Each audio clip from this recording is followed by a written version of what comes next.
예배 오신 여러분 주님의 이름으로 축복하고 환영합니다. 온라인으로 함께 하시는 분들도요. 제 빌립보서 3장 7절에서 14절의 말씀을 가지고 포커싱 그리고 아웃 포커싱이라는 제목으로 잠깐 말씀을 나누고자 합니다.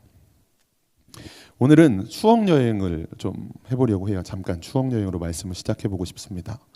이곳에 계신 분들 중에는 어느새 아이들이 다 커서 이제 학교에 자녀들 때문에 학교에 가는 일은 거의 없으신 분들도 계실 거고요.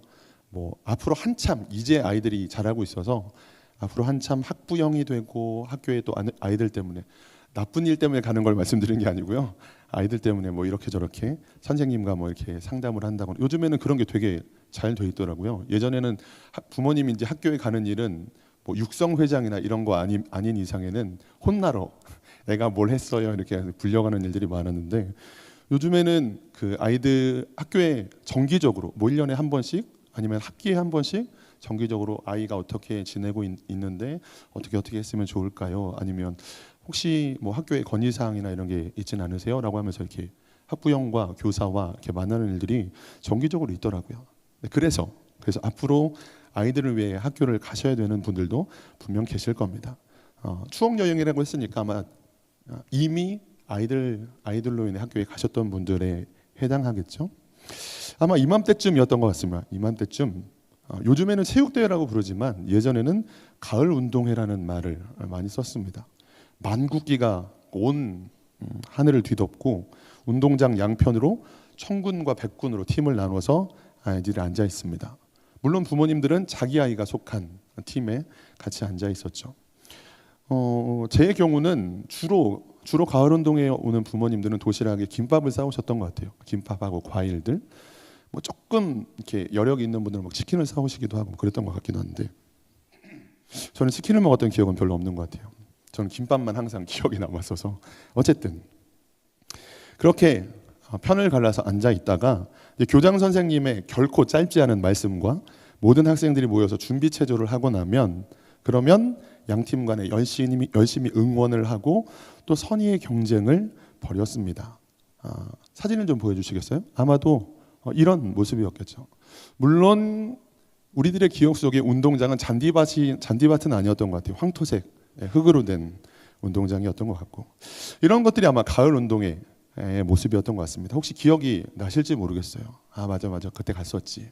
언제 갔었는지도 까마득히 기억이 안 나는 정도긴 하겠지만 작년 10월쯤 저도 아내와 함께 규현이 학교에 가을 운동회를 보러 가기도 했었습니다. 그랬다고요? 갑자기 왜 운동회 이야기를 하느냐면 물론 당연히 이유가 있습니다. 이런 가을 운동회를 하면 꼭 신기한 일을 경험하게 돼요. 신기한 일. 이 신기한 일에 대해서 나누려고 지금까지 이제 말씀을 드린 겁니다.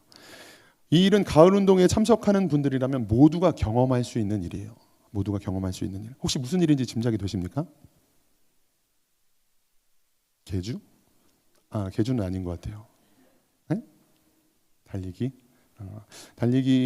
달리기에서 신기한 일을 경험하실 수도 있겠습니다만 제가 오늘 말씀드리려는 건 운동장에 아무리 많은 사람, 아무리 많은 아이들이 있어도 우리 아이밖에 눈에 들어오지 않는다라는 거예요.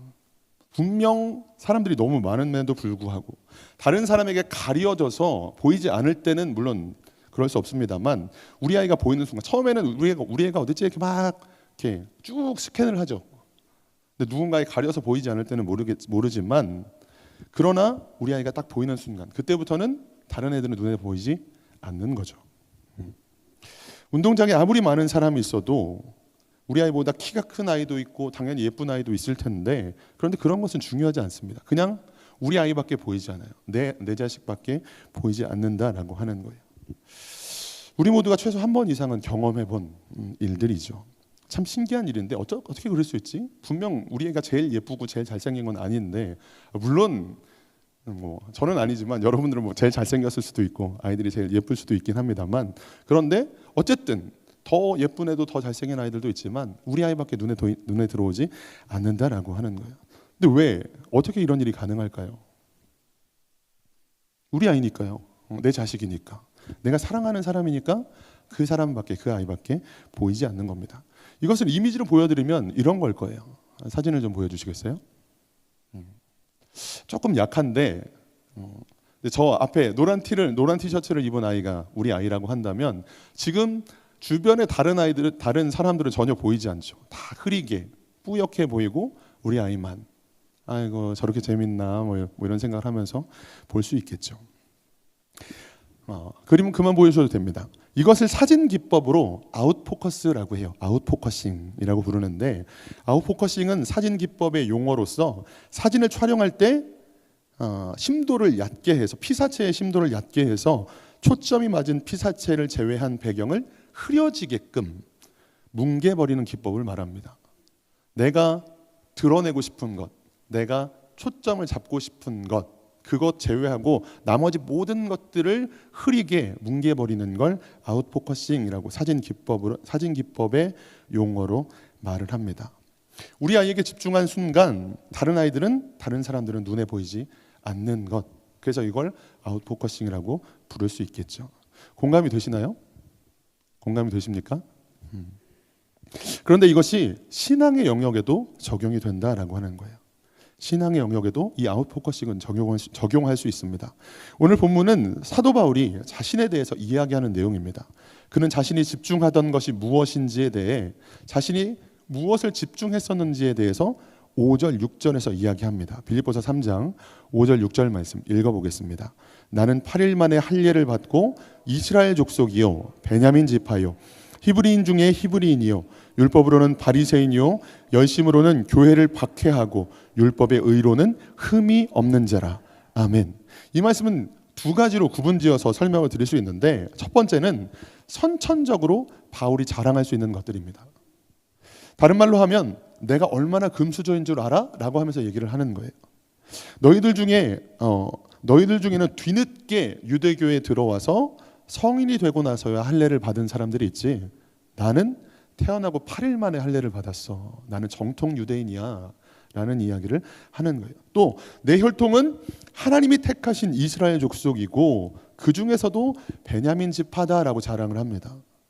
베냐민 지파는 이스라엘 중에서도 작지만 높이 평가를 받던 지파였어요. 이스라엘 12지파 중에서도 엘리트 그리고 최고위층 귀족으로 여김을 받았다고 합니다. 그것은 이유가 있는데 베냐민은 야곱이 레아와 라헬 중에 누구를 더 사랑했죠? 라헬을 더 사랑했죠. 근데 라헬이 낳은 아들이었습니다. 그래서 라헬을 통해서 야곱이 총애했던 라헬을 통해서 태어난 아들이었고 12아들 중에서도 베냐민만 약속의 땅 가나안 땅에서 태어났습니다. 게다가 이스라엘의 초대왕 사울이 베냐민 지파였죠. 본래 예루살렘 성전도 베냐민 지파의 영토 안에 있었습니다. 게다가 이스라엘이 솔로몬의 우상 숭배로 솔로몬의 아들 르호보암 때 남왕국과 북왕국으로 갈라지게 되잖아요. 근데 남왕국을 이루었던 다윗의 족속 유다 지파와 또 한 지파가 베냐민 지파였습니다. 바벨론의 포로로 끌려갔다가 다시 돌아와서 성전을 재건했을 때도 베냐민 지파는 굉장히 중요한 역할들을 감당했었습니다. 그러다 보니까 나는 이스라엘 중에서도 베냐민 지파다라고 하는 건 유대 족속 중에서 베냐민 지파들에게는 엄청난 자랑이었고 그것이 꽤 금수저임을 드러내는 한 가지 조건이었다라고 하는 거예요. 그런데 지금 사도 바울은 그 얘기를 하는 겁니다. 나는 이스라엘 중에서도 베냐민 지파다. 히브리인 중에 히브리인이라는 말도 자신은 순수한 이스라엘 족속이다라고 하는 걸 자랑하고 있는 거죠. 태어나면서부터 나는 영적으로 신앙적으로 금수저야라는 얘기를 하는 겁니다.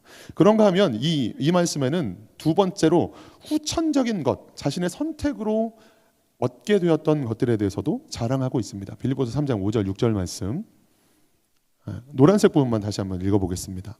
율법으로는 바리새인이요 열심으로는 교회를 박해하고 율법의 의로는 흠이 없는 자라. 아멘.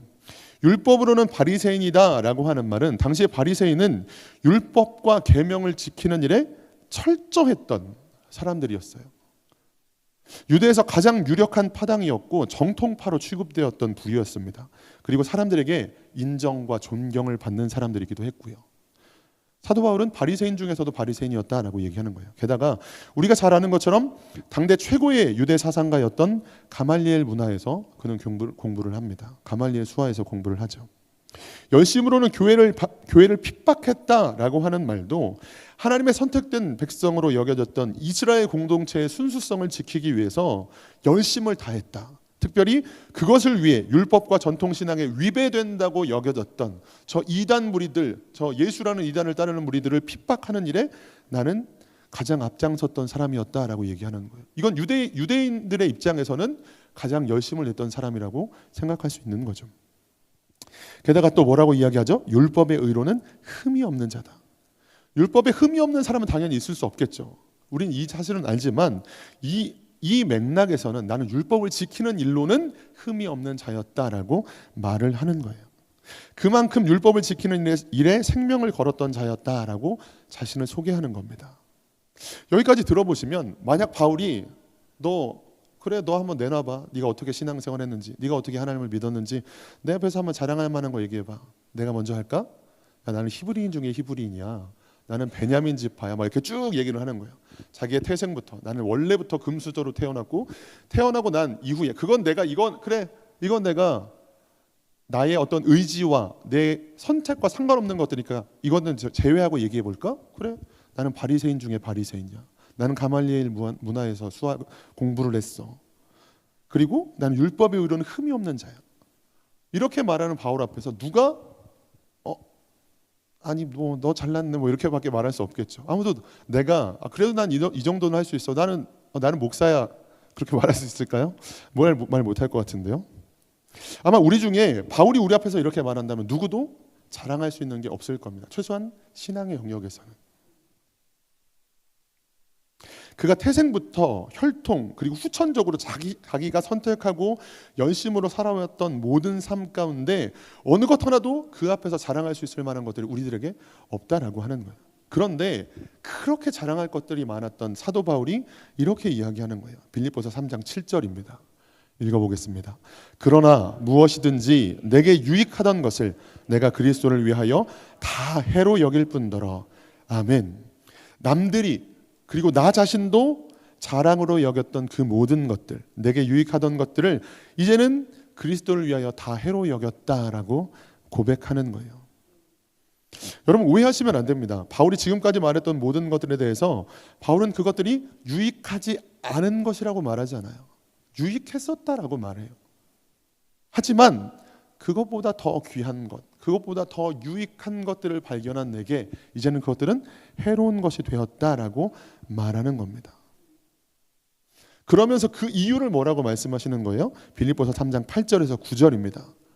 읽어보죠. 또한 모든 것을 해로 여김은 내 주 그리스도 예수를 아는 지식이 가장 고상하기 때문이라. 내가 그를 위하여 모든 것을 잃어버리고 배설물로 여김은 그리스도를 얻고 그 안에서 발견되려 함이니 내가 가진 의는 율법에서 난 것이 아니요 오직 그리스도를 믿음으로 말미암은 것이니 곧 믿음으로 하나님께로부터 난 의라. 아멘. 그 모든 것들을 해로 여기고 배설물로 여긴 이유가 뭐라고 고백하는 거죠? 그리스도를 얻고 그 안에서 발견되려 함이라라고 이야기하는 겁니다. 이게 뭐죠? 이게 서두에 말씀드렸던 바울에게 있어서 신앙의 포커싱과 아웃포커싱이에요. 예전엔 자기가 태생으로 갖게 된 그 금수저의 조건들이 자신의 자랑이었고 그것들이 남들 앞에서 나는 이런 사람이야 라고 어깨에 힘을 주게 만드는 것들이었어요. 그리고 그 이후에 자기가 선택하고 열심으로 살아낸 모든 것들 또한 그것이 최고라고 여겼으니까 교회를 핍박하기도 하고 그렇게 열심을 냈었던 삶이었죠. 그러나 그것들이 아니라 이제 주님만 눈에 들어오는 거예요. 주님께 포커싱이 된 거예요. 그러니까 어떻게 되는 거죠? 나머지 것들은 다 뿌얘져 버리는 거예요. 보이지 않는 거예요. 그 가을 운동회 때 내 아이만 보이고 내가 사랑하는 내 자식만 보였던 것처럼 이제는 내가 사랑하는 주님만 보이는 거예요. 그 전에 자랑이었던 모든 것들은 더 이상 유익하지 않은 해로 여겨버리고 이제는 그리스도를 아는 지식이 가장 고상하다라고 이야기를 하는 겁니다. 바울만 그랬을까요? 아니에요. 믿음의 선진들, 신앙의 선진들은 다 이렇게 됐습니다. 이게 되지 않으면 사실은 주님의 길을 따라갈 수가 없어요. 사도행전 4장에 보면 베드로가 고백하는 내용이 나옵니다. 사도행전 4장 19절 말씀 읽어보겠습니다. 베드로와 요한이 대답하여 이르되 하나님 앞에서 너희의 말을 듣는 것이 하나님의 말씀을 듣는 것보다 옳은가 판단하라. 아멘. 베드로와 요한이 복음을 증거하다가 예수님이 그리스도이심을 증거하다가 공회에 잡혀옵니다. 그런데 그들이 협박하죠. 예수가 그리스도라는 사실 그만 얘기해. 그 얘기 더 이상 전하지 마. 너희들 죽을 수도 있어. 협박을 합니다. 하지만 그때 베드로가 이렇게 고백한 거예요. 하나님 앞에서 너희 말을 듣는 게 하나님의 말씀을 듣는 것보다 옳은가 너희가 판단하라. 베드로가 어떤 사람이죠? 예수님이 잡히시던 밤에 작은 여자의 앞에서도 예수님을 부인하고 저주했던 사람이었어요. 그런데도 예수님마저도 죽였던 공회원들 앞에서 담대하게 선포할 수 있었던 이유는 지금 그에게는 주님밖에 보이지 않거든요. 공회원들이 눈에 들어오지 않아요. 주님밖에 보이지 않습니다. 다른 것들이 눈에 들어오지 않았기 때문에 그는 지금 난 지금 하나님 앞에 있다. 마치 스데반 집사님이 돌에 맞아 죽으면서도 하늘문이 열리고 보좌에 계신 주님이 보였던 것처럼 지금 베드로는 주님밖에 보이지 않는 거예요. 그러니까 이런 고백을 할 수 있었던 거죠. 이게 결국 신앙의 포커싱이라고요. 주님만 보이는 사람은, 주님께 집중한 사람은 나머지 것들은 보이지 않습니다. 다른 것들은 뿌옇게 보일 뿐 더 이상 관심도 가지 않고 오직 주님밖에 보이지 않는 거죠. 여러분, 이런 은혜와 축복이 저와 여러분들에게 있으시길 주님의 이름으로 축원합니다. 부끄럽지만 저도 목사라는 타이틀이 있지만 아직 이런 삶은 아닌 것 같아요. 여전히 다른 것들이 눈에 들어오기도 하고, 물론 주님이 앞에 계심에도 불구하고 저는 여전히 다른 것들도 한참 같이 보이는 모습인 것 같습니다. 근데 그런 걸 느낄 때마다 죄송하지만 현타가 오는 거죠. 내가 정말 목사가 맞나? 내가 정말 하나님을 믿는 사람이 맞나? 나 모태신앙인데 진짜 모태신앙인가? 그런 생각도 하게 되는 거죠. 그러면서 바울은 주님만 보는 나는 이제 이것을 위해 달려간다라고 고백합니다. 빌립보서 3장 14절이에요.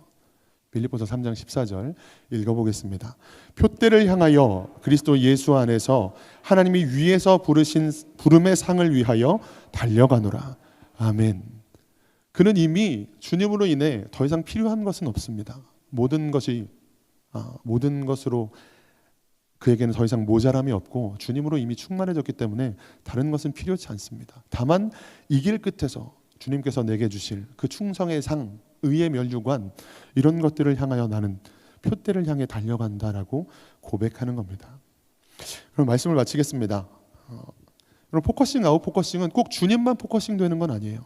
무언가를 포커싱한 순간 나머지 것들이 보이지 않게 됩니다.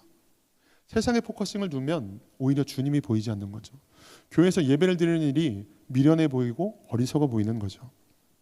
반대로 영적인 것에 포커싱이 되면, 우리 주님께 포커싱이 되면 세상의 것들이 보이지 않게 됩니다. 그래서 그런 사람들은 세상에서 보면 참 이해되지 않는 사람들이죠. 어리석어 보이는 사람들이고 왜 저렇게 사는지 모르겠어 라고 도무지 납득할 수 없는 사람이죠. 그러나 사도 바울이 그가 자신을 변호할 때 했던 말도 있습니다. 내가 지금 착고에 차인 것 말고는 당신도 나와 같이 되기를 원합니다 라고 했던 고백. 이게 주님께 포커싱이 된 사람이 할 수 있는 고백이겠죠. 여러분, 내 인생은 내 뜻을 이루기 위한 것이 아니라 하나님의 뜻을 이루기 위한 것입니다. 아멘이십니까? 웨스터민스터 소요리문답 제1문에 보면 사람의 제일 되는 목적에 대해서 뭐라고 이야기하죠? 사람의 제일 되는 목적은 하나님을 영화롭게 하며 그를 영원토록 즐거워하는 것이다 라고 말씀하십니다. 말씀을 마치겠습니다. 여러분, 어쩌면 이걸 모르는 분들은 없을 거예요. 이 사실에 대해서 모르는 분들은 한번 돌아보실 수 있기를 바라요. 나는 과연 주님만 바라보고 있는가? 다른 것들이 뿌얘져 가고 있는가?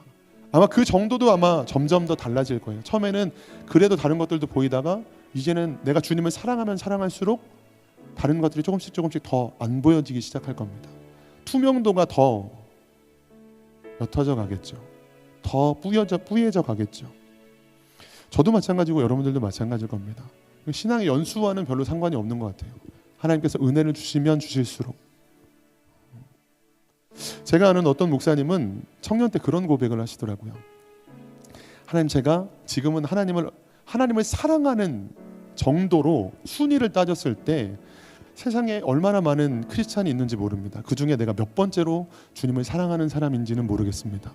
뭐 예를 들어 한 100만 번쯤 하나님을 예를 들면 집사님이 하나님을 제일 사랑하는 첫 번째로 하나님을 사랑하는 사람, 하나님을 사랑하는 정도가 두 번째인 사람, 세 번째인 사람 이렇게 있을 거 아니에요. 그 수많은 사람들 중에 제가 지금은 한 100만 번째쯤 되는 사람인지 모르겠지만 하나님, 시간이 갈수록 날이 갈수록 제가 하나님을 더 사랑하는 사람으로, 그렇게 제가 그 순번들을 제 앞에 있는 사람들을 다 따라잡고 제가 하나님을 가장 사랑하는 사람이 되고 싶습니다라는 얘기를 하는 걸 들어본 적이 있습니다. 진짜 그렇게 사시고 있고요. 그렇게 살아오셨어요. 저보다 나이가 어리시거든요. 저보다 먼저 목회자의 길을 걸으신 분인데 그런 고백을 하셨어요. 그리고 실제로 그렇게 사는 모습들을 봅니다. 여러분들 그런 고백이 있으십니까? 내가 진짜 주님을 더 사랑할 수 있기를 원합니다. 주님을 더 사랑하고 싶습니다. 하나님, 지금은 주님과 세상 사이에서 내가 좀 이렇게 흔들릴 때도 있고 이쪽에 마음을 뺏길 때도 있고 시선을 뺏길 때도 있지만 갈수록 내 신앙의 연수가 늘어갈수록 하나님을 사랑하는 내 사랑의 깊이도 사랑의 정도도 더 깊어가고 더 커져가기를 원합니다라는 고백이 저희들에게 있기를 원합니다. 제가 한참 좋아했던 찬양의 고백이 그런 거였어요. 나의 사랑이 더 커져가네. 날이 갈수록 주님을 향한 나의 사랑이 더 커져가네. 물론 우리를 향한 주님의 사랑이 당연히 더 크시겠지만 주님을 향한 내 사랑이 더 커져가고 싶습니다. 이게 내 고백이 되었으면 좋겠습니다라는 찬양을, 그런 고백을 참 오래도록 드렸던 적이 있었습니다. 요즘은 잘 안 들었던 것 같아요. 따로 사랑하는 게 더 많았는지 부끄럽습니다. 하지만 저와 여러분들이 최소한 오늘보다 내일, 내일보다 모레 우리 주님을 더 사랑하실 수 있기를 주님의 이름으로 축복합니다.